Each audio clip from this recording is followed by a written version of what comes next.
নমস্কার, আমি সুমনা সরকার সেন। আপনারা দেখছেন ইউটিউব চ্যানেল দ্য অ্যাচিভার্স। দ্য অ্যাচিভার্সের পক্ষ থেকে প্রত্যেককে জানাই সাদর অভিনন্দন। আজকে আমি আলোচনা করব ইন্ডিয়ার best direct selling industry MI লাইফস্টাইলের বেশ কিছু প্রোডাক্টের বেস্ট কম্বিনেশন নিয়ে, যার মাধ্যমে আমরা আমাদের শরীরের বেশ কিছু ডিজিজকে নিরাময় করতে পারবো।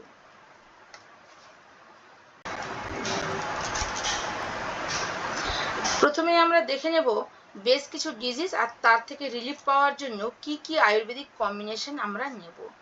আচ্ছা, এইরকম জয়েন্টে পেন, গাঁটে ব্যথা, ঘাড়ে ব্যথা, কোমরে ব্যথা, এরকম সমস্যায় কি আপনারা ভুগছেন? তো এই ধরনের সমস্যাগুলোকে আমরা বলে থাকি আর্থ্রাইটিস বা বাতের সমস্যা। এবার আমরা দেখে নেব আর্থ্রাইটিস কি। আর্থ্রাইটিস হলো মূলত জয়েন্টে ব্যথা, ফোলা ও শক্ত হয়ে যাওয়ার মতো সমস্যা, যার ফলে নড়াচড়া করতে কষ্ট হয়। তো এই সকল ক্ষেত্রে আমরা কি কি মেডিসিন রেকমেন্ড করব বা কি কি মেডিসিন নেব? তো এরকম ক্ষেত্রে আমরা নেব স্পিরুলিনা গোল্ড, নবেদনা জেল, নবেদনা ক্যাপসুল, চ্যাম্পিয়ন ম্যাসেজ অয়েল, ন্যাটসিয়াম আর ফাইট্রেস।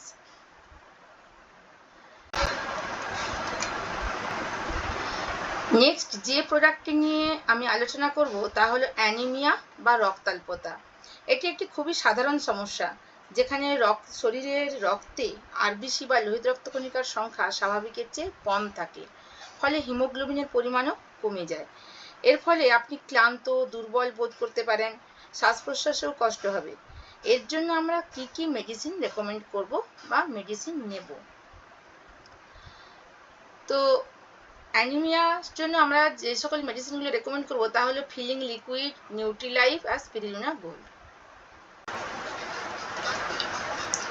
এরপর আমরা একটি অতি সাধারণ ডিজিজ, যা প্রায় প্রতিটি মানুষেরই থাকে বললে চলে, এমন একটি সমস্যা নিয়ে আলোচনা করব।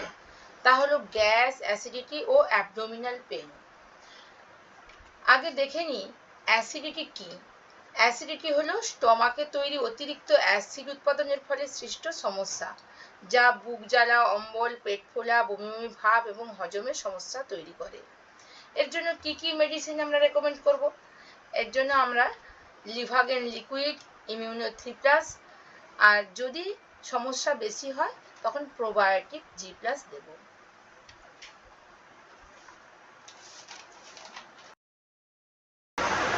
এবার আসি অ্যালার্জিক কফ কাশিতে। অ্যালার্জি কাশি হলো আপনার শরীরে ইমিউন সিস্টেমের কোনো অ্যালার্জেন, যেমন ধুলো, ফুলের পরাগ বা পোষা প্রাণীর লোম ইত্যাদি শরীরের শ্বাসনালীর মধ্যে প্রবেশ করার ফলে যে প্রতিক্রিয়ার সৃষ্টি হয়, তার ফলে কিন্তু কাশি হয়। এবার কাশি দুই ধরনের, ড্রাই কাফ আর ওয়েট কাফ। তো ড্রাই কাফের কারণগুলো কি কি? ড্রাই কাফ কেন হয় না? Asthma, cold, GERD, sleep apnoea, vocal cord dysfunction, allergies আর কোভিড।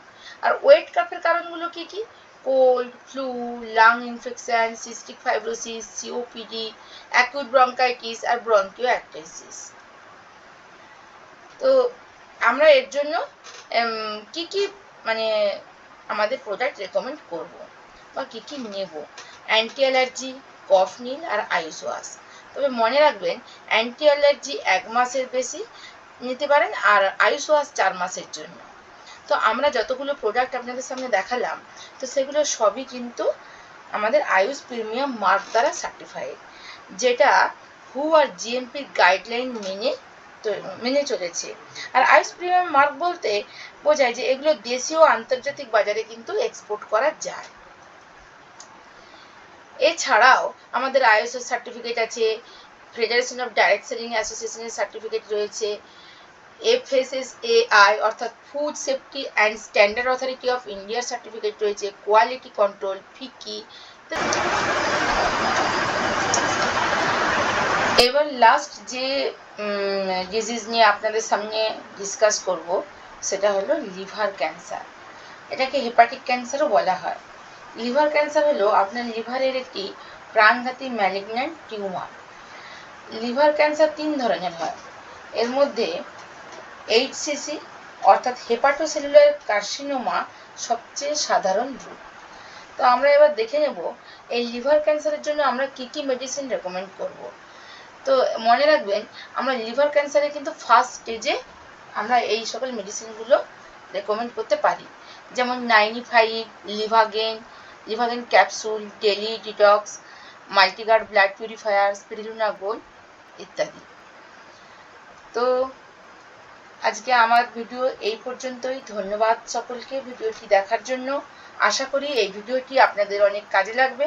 আর যদি কাজে লাগে please like, share and subscribe করে দেবেন, যাতে আরও বেশি মানুষের কাছে এই ভিডিওটি পৌঁছে যায় এবং নতুন ভিডিওর নোটিফিকেশন যাতে আপনার কাছে প্রথমেই পৌঁছে যায়।